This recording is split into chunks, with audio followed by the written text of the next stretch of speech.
Welcome to the Encompassing Cancer podcast, brought to you by Cancer Pathways.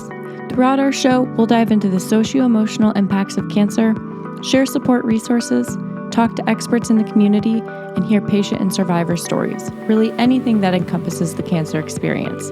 Let's go ahead and jump right in. Hello. My name is Lauren Bino, and I am the host of the Encompassing Cancer podcast. Thank you so much for tuning in. I want to start off today's episode with a final plug for our upcoming annual Bryce Fisher Golf Tournament.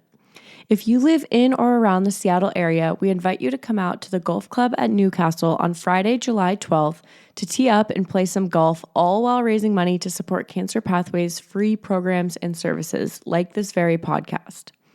This year will be our 17th annual tournament, named after one of our board members, Bryce Fisher, who played for the Seattle Seahawks in 2005 and wanted to start this wonderful tournament in honor of his mother who was diagnosed with cancer.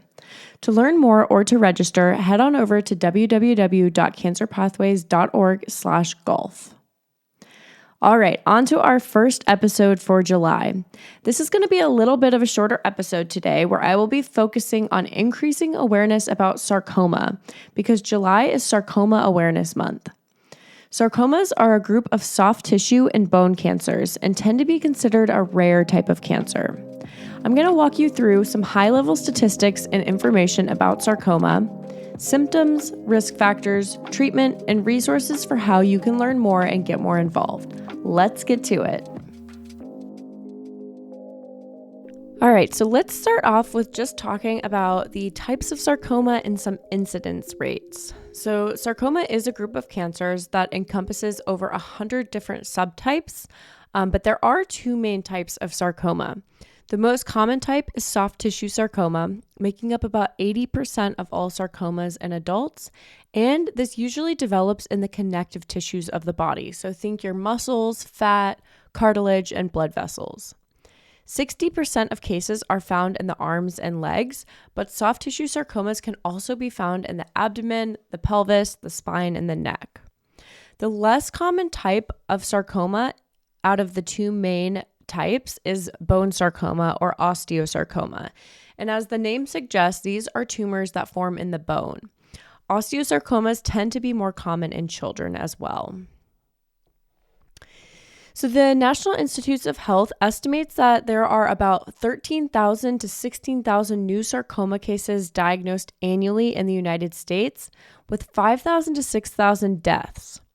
Sarcoma is actually pretty rare in adults, only about 1% of all cancer cases, but it is more common in children, making up about 15% of all pediatric cancers.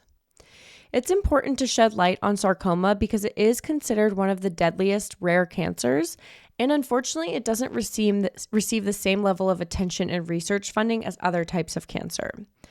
The Sarcoma Foundation of America refers to sarcoma as the forgotten cancer because of the public's limited understanding and awareness of the disease, which again is particularly why we wanted to devote an episode to it. Sometimes painless and soft tissue sarcomas are dismissed or misdiagnosed as benign, or lipomas, which are fatty non-cancerous lumps. So due to these diagnosis challenges or misdiagnoses, sarcomas tend to be prone to late diagnosis and then delayed treatment interventions, which, as we know, early detection, like for many other types of cancers, really increases treatment options and improves patient outcomes. All of this really reinforces the importance of sarcoma awareness to increase early and accurate diagnosis. So, what are those symptoms to watch out for or be aware of? Most people who are diagnosed with sarcoma start to notice symptoms or signs themselves. So, for example, finding a lump under your skin. Most commonly, these lumps will be on an arm or leg and will oftentimes be painless. Sarcomas in the abdomen or chest tend to be more difficult to discover, so people may not notice anything is off until the tumor may have grown to a significant size and then begins to put pressure on internal organs. When this happens, it may cause some symptoms like difficulty breathing or pain. So if you ever have unexplained or odd symptoms, it's definitely worth seeing a medical professional to have them check it out and take a look. When somebody presents with a lump or expresses these symptoms at an appointment, their doctor may suggest a biopsy, and then connect that patient to a team of specialists. So this team will determine the grade of a tumor, if they are finding it to be a tumor, based on how abnormal the cancer cells look under a microscope. So the grade of a sarcoma helps predict the rate it will grow and spread, which is useful in determining a patient's outlook and treatment options. When talking about soft tissue sarcoma, medical professionals often categorize these tumors into low grade, mid grade, and high grade. These grades reflect how abnormal the cancer cells appear under a microscope and how quickly the tumor is likely to grow and spread. So we're not going to dive too deep into tumor grades, but at a very high level, low-grade sarcomas have cells that show fewer signs of abnormal cell division, so that means that they're going to be slower growing. And then high-grade tumors are more fast-growing and could be metastatic or spread. Stay tuned for an upcoming episode where we would like to delve into the specifics of tumor grading, how the tumor grade is determined, and what that all means. I think that would be a really interesting episode. Next up, let's chat about prevention and risk factors. So preventing soft tissue sarcoma can be tricky. Factors like family history, certain inherited conditions, and exposure to chemicals or radiation can increase your risk. Now, the National Cancer Institute does not have evidence-based information about prevention of soft tissue sarcoma. What we do know are certain things that can increase our risk, though. And again, a risk factor is anything that increases the chances of developing a disease. So when it comes to sarcoma, a few risk factors include past radiation therapy, long-term lymphedema, which is swelling in the arms or legs, and exposure to chemicals like thorotrast or vinyl chloride can all play a part in increasing your risk. Infections like HIV or human herpes virus 8 have also been linked to a specific type of sarcoma called Kaposi sarcoma.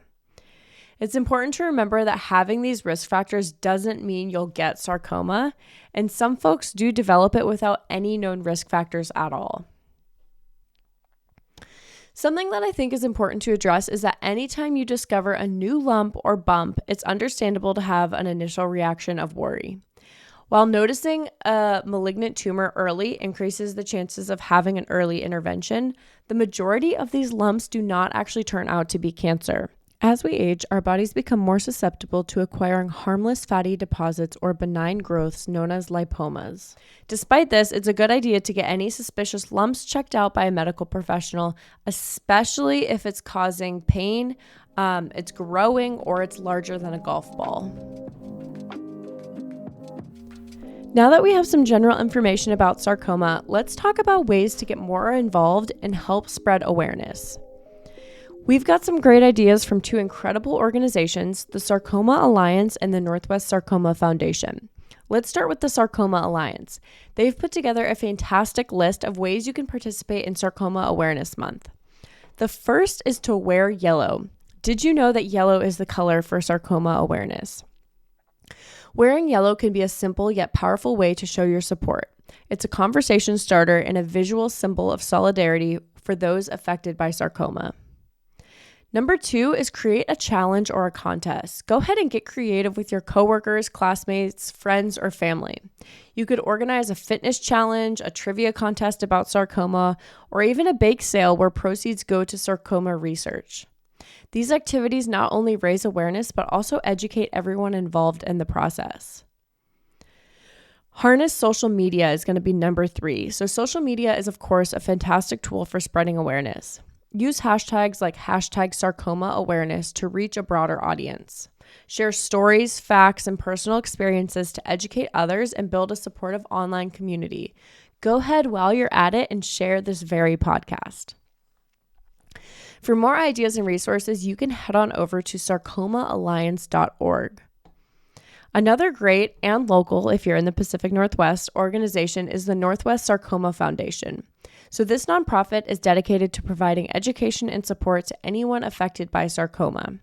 Their mission is to offer timely and accurate information about research and treatment options while building supportive local networks in Washington, Oregon, Montana, Alaska, and Idaho. Here are some ways you can get involved with the Northwest Sarcoma Foundation. The first is that they have a variety of volunteer opportunities, like joining their care package team. So volunteers help assemble and distribute care packages to sarcoma patients, offering much needed comfort and support. It's really a hands-on way to make a real difference in someone's life. The second is that they have educational webinars. So the foundation hosts webinars with leading researchers and specialists. These sessions are packed with valuable information on the latest research, treatment options, and support strategies. This is a great way to stay informed and connected. They also have a pediatric financial assistance program and researcher update nights. And then the third is their fundraising events. Don't miss their Dragon Slayer walks, which I'm very curious to learn more about, happening this September in Portland, Boise, Spokane, and Seattle. These events are fantastic opportunities to raise funds for sarcoma research and support services. Plus, they bring together communities and solidarity and awareness. So for more information on how to get involved and to learn more about those very interesting sounding Dragon Slayer walks, head on over to nwsarcoma.org. They have all the details you need for volunteer opportunities, upcoming events, and other ways to make a meaningful impact. All right, like I mentioned, this episode is going to be super short and sweet, but I hope you enjoyed it and I hope you learned something new about sarcoma. Before closing out the episode, I do want to make another quick plug to join the National Marrow Donor Program, or NMDP, formerly Be the Match Registry, using our code. To join, you can text Cancer Pathways, all one word, to the number 61474. After signing up, you will then be mailed a free testing and swab kit. If you haven't already, I would encourage you to listen to our first episode in June, which has so much great information about the donation process and the impact that you can make. I'll link the donation code and episode in the description. Thank you so much for tuning in, and until next time, please stay healthy and well.